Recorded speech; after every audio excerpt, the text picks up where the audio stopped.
The reigning European champions, the team that captivated the world in the summer of 2024 with explosive, fiery and emotional football, have just officially announced the list for the 2026 World Cup.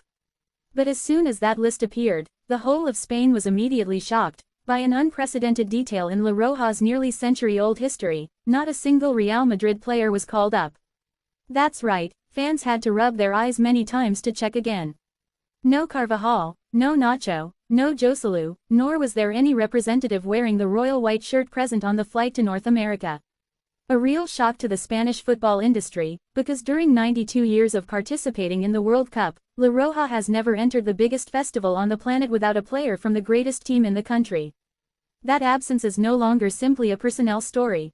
It reflects a harsh reality that is covering the Santiago Bernabéu Stadium, the decline of Spanish internal resources in the Real Madrid squad, along with the silent revolution that coach Luis de la Fuente is conducting. Spain enters the 2026 World Cup with the position of the King of Europe. After more than a decade of regret since winning the 2010 World Cup and 2 consecutive Euros, La Roja finally regained its glory with a convincing Euro 2024 championship in Germany. But the journey was not easy. The Spaniards lived through painful years. The 2014 World Cup ended with a group stage disaster. In 2018 and 2022, they both collapsed in the round of 16. An empire that once dominated world football suddenly became fragile, lacked courage and lost its own identity. Therefore, the task of bringing La Roja back to the throne is now placed on the shoulders of a completely new generation.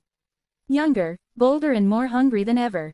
During the press conference announcing the list, Luis de la Fuente caused a stir in the media when he made a tough statement: "I don't care what club that player comes from. To me, they are the warriors of the national team. The only thing I need is the desire to contribute and the pride of wearing the Spanish shirt." It's not just a social statement. It is a manifesto for the revolution that de la Fuente is building. La Roja is no longer dominated by the reputation of the big guys. A team where conformity to the system is placed above the aura of the club. And the focus of that new generation is none other than Lamine Yamal. The 18-year-old prodigy will breathe the World Cup atmosphere for the first time amid huge expectations from the whole country. But along with hope comes unprecedented worry. A serious hamstring injury in April kept Yamal from being at his best. According to medical reports, he will almost certainly miss the opening match, and the possibility of playing in the second match is still open. That is a big blow to La Roja, because Yamal is now more than just a player. He is the symbol of the future of Spanish football. Standing next to Yamal on the wing is Nico Williams, who made Europe crazy at Euro 2024. But Nico is also entering the tournament with countless question marks. Constant injuries caused his performance to decline significantly last season. The wind-breaking accelerations of the past no longer appear as often as before.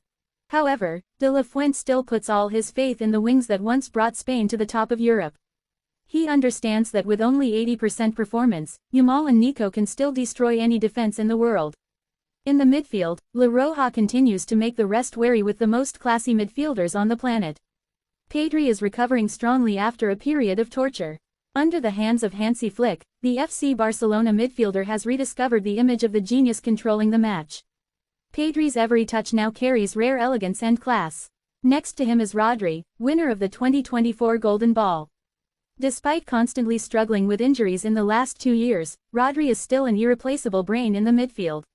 The Manchester City midfielder's ability to regulate the pace and read the game is the foundation for La Roja's characteristic control style of play. Not stopping there, Spain also owns Fabian Ruiz, who is at his peak after explosive seasons with Paris Saint-Germain. Ruiz's stubbornness, experience and ability to compete help Spain's midfield become extremely balanced. Meanwhile, Gavi returned after many months of treatment for a knee injury like a true warrior. Gavi's fiery eyes, fearless playing style and crazy fighting spirit are the energy that de la Fuente desperately needs at this World Cup. If the midfield brings control, the defense ushers in a true revolution. Only Aymeric Laporte is the remaining factor from the Euro 2024 championship frame. Old names are gradually being dismissed to make room for a class of younger players who are bolder, faster and more modern. The most prominent is Pau Cubarsí, a 19-year-old midfielder who is considered the future of the Spanish defense. Calm, intelligent and extremely brave, Cubarsí is expected to become the new leader in the backline. Besides, Eric Garcia's return also brought many surprises. After a long period of doubt, he rebounded strongly and regained trust from the coaching staff.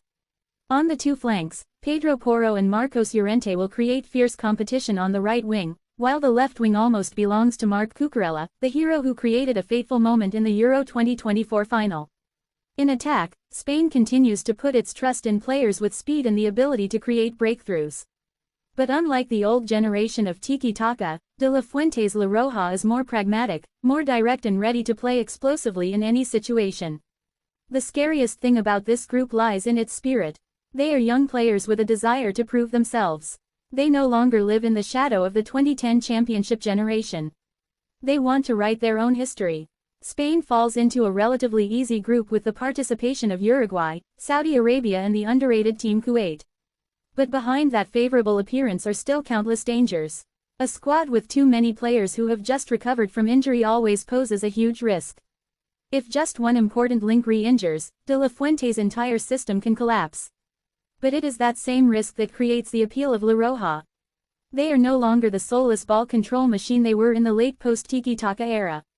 Spain is now a blend of traditional technique, modern speed and the wild fighting spirit of youth. No Real Madrid, not just old symbols, no special privileges for anyone. Only a young team remains, carrying the dream of bringing Spain back to the top of the world after nearly 2 decades of waiting. And at the 2026 World Cup, that journey of conquest may become the next great chapter in La Roja's history, or it could also be the biggest gamble of Luis de la Fuente's career.